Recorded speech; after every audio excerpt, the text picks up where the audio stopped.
सब इतनी क्लैरिटी है उस वक्त अक्सर आवाज़ें हम सुनते रहते हैं।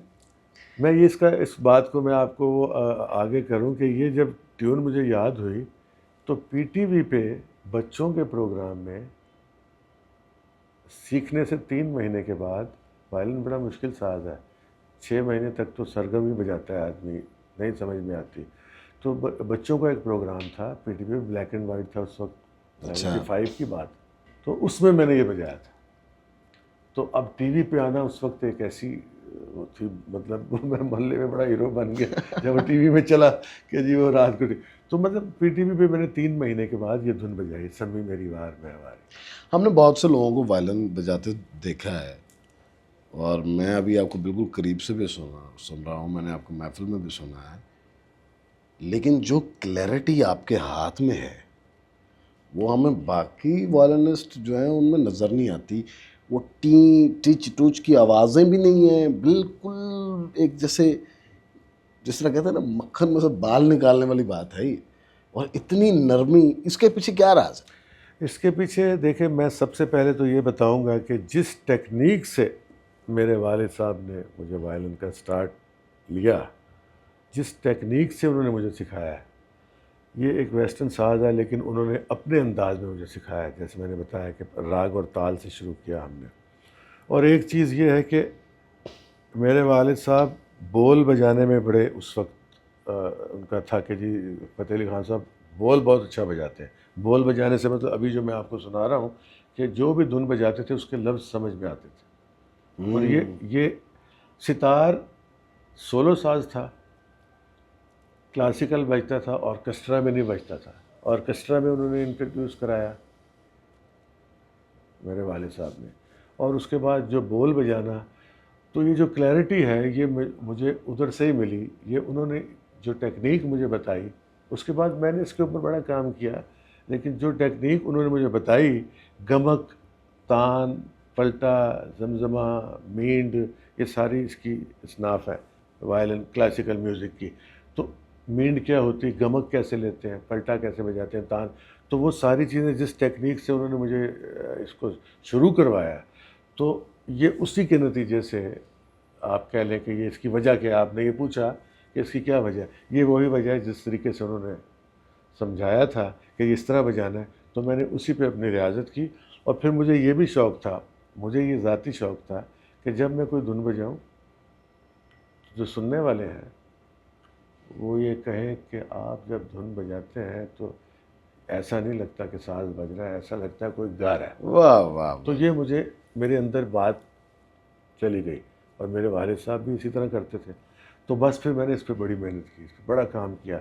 फिर वो दिन आया, मैंने पूरी दुनिया में जाके काम किया है और हर मेरी परफॉर्मेंस के बाद ये सुनने को मुझे मिलता था कि रईस साहब ऐसा लगता है कोई गा रहे हैं, एक लफ्ज़ समझ आता है जब आप। बिल्कुल ऐसा है। तो यही है कि मेरे वालिद साहब ने जिस तरह सिखाया है, ये उस टेक्निक के सदक़े में।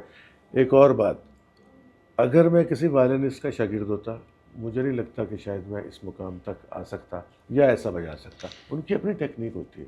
एक बड़ा टेक्निकल सा क्वेश्चन है कि आपने क्लासिकल को मद्देनज़र रखते हुए और पाकिस्तानी कल्चर को मद्देनज़र रखते हुए ये साज सीखा, लेकिन है तो ये वेस्टर्न साज। पहले कि इसकी हिस्ट्री क्या है, ये मेरा सवाल। दूसरा, क्या चीज़ आप डिफ्रेंशिएट करते हैं कि वेस्टर्न में जो सिखाया जाता है और जिस तरह आपने सीखा है उसमें क्या डिफरेंस आ गया? देखिए, पहली बात तो ये कि ये 1600 ईस्वी में ईस्ट इटली में ईजाद हुआ था। अच्छा। ठीक हो गया। और इसकी जो तारीख़ है देख लें, 600-700 साल बनती है। और उस वक्त मुझे याद पड़ता है इसकी शक्ल थोड़ी सी मुख्तलिफ सी थी। वो जिसको कह रहे हैं ये तो बड़ा खूबसूरत शक्ल है ना इसकी, वो थोड़ी भद्दी सी थी। कुछ टाइम के बाद ये चेंज हो गया, उसके बाद फिर ये ऐसा ही रहा। तो इसको 600-700 साल इसकी तारीख़ है। अच्छा। इटली की ईजाद है, पहली बात ये होगी। और दूसरी बात ये कि ये जो वेस्टर्न अंदाज़ है बजाने का, जिस वक्त मैंने ये वाला सीखा तो मुझे शौक़ पड़ा कि पूरी दुनिया का म्यूज़िक सुनने का, मतलब पूरी दुनिया का म्यूज़िक सुनने का। और ख़ास तौर पे वायलिनिस्ट जो थे, बड़े बड़े नाम उनके थे और अब भी हैं, उनको सुनने का मुझे शौक़ था, तो उनको मैंने सुना। उनकी वीडियोस तो नहीं, ऑडियो थी मेरे पास, वो मैं सुनता रहा। तो फिर मैं देखता था कि ये इस कदर, ये एक मुख्तलिफ स्टाइल है, ये तो कुछ और ही चीज़ है। और मुझे उसका जुनून पैदा हो गया कि क्लासिकी, हमारी ईस्टर्न क्लासिकी मौसीकी अपनी जगह, लेकिन ये भी बहुत ज़बरदस्त चीज़ है। और वहाँ पर भी यही क्लैरिटी है। बिल्कुल है, बिल्कुल है। आप सुने उनके जो वायलिनिस्ट हैं, आप दंग रह जाएंगे सुन के। मैंने तो बहुत वायलिन सुने। तो नहीं, देखिए, अंग हमारा थोड़ा सा, ये जैसे अभी मैं ये चीज़ बजा रहा था, आपके सवाल का जवाब, तो ये जमजमा, मुर्की, मींड, ये उनके, ये उसमें नहीं है। नहीं। स्टेट नोट्स हैं ज़्यादा, ठीक है ना जी, लेकिन इतना सुरीला बजाते हैं, हाई पिच पे ज़्यादा वायलिन बजता है। हमारा ईस्टर्न क्लासिकल है वो निचले सुरों में बजता है।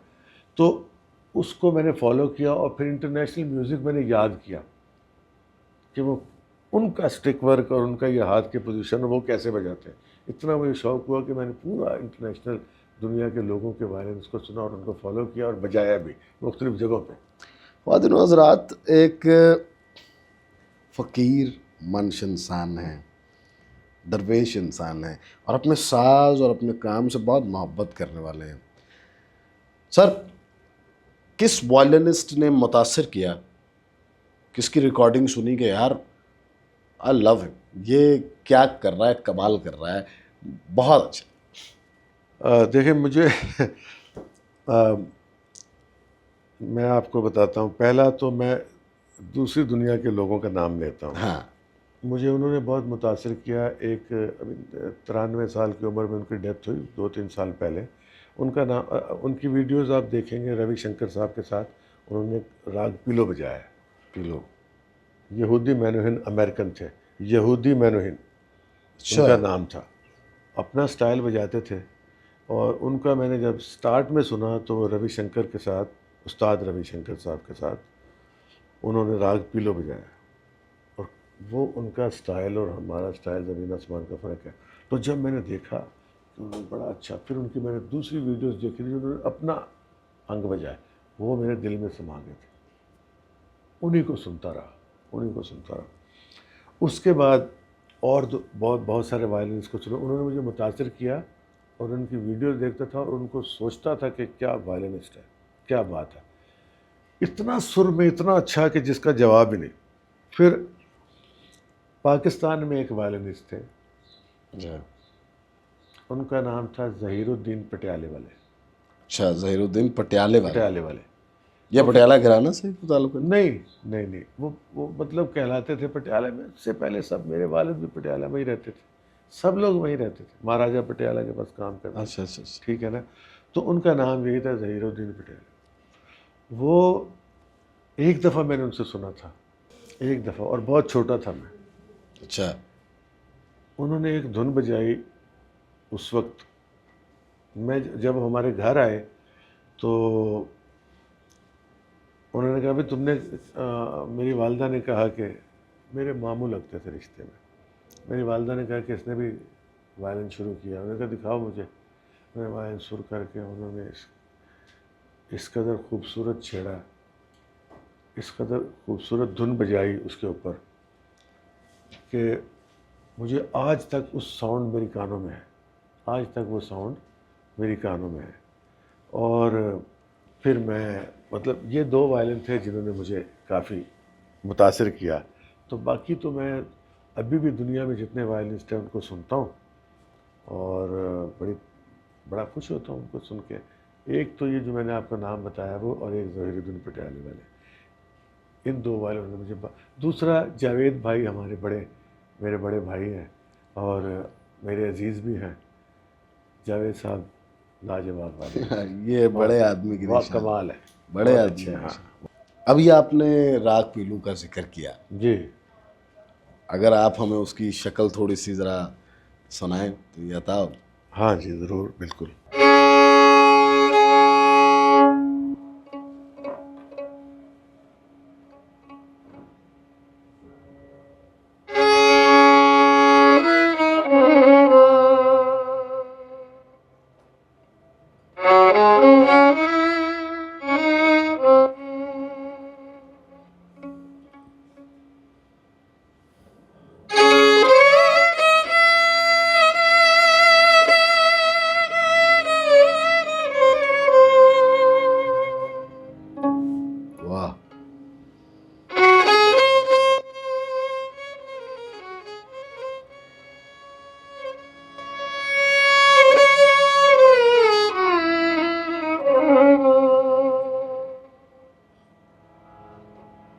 अरे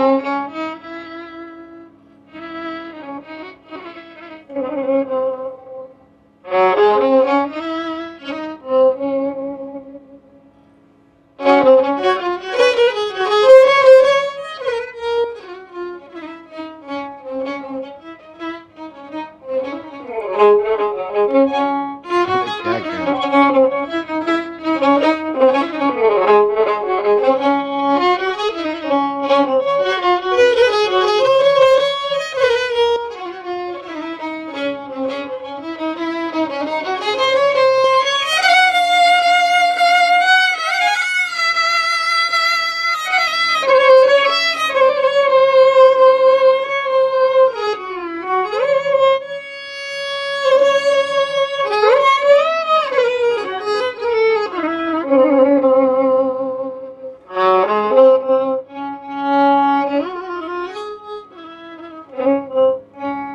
अरे सदा जिए खान साहब, बहुत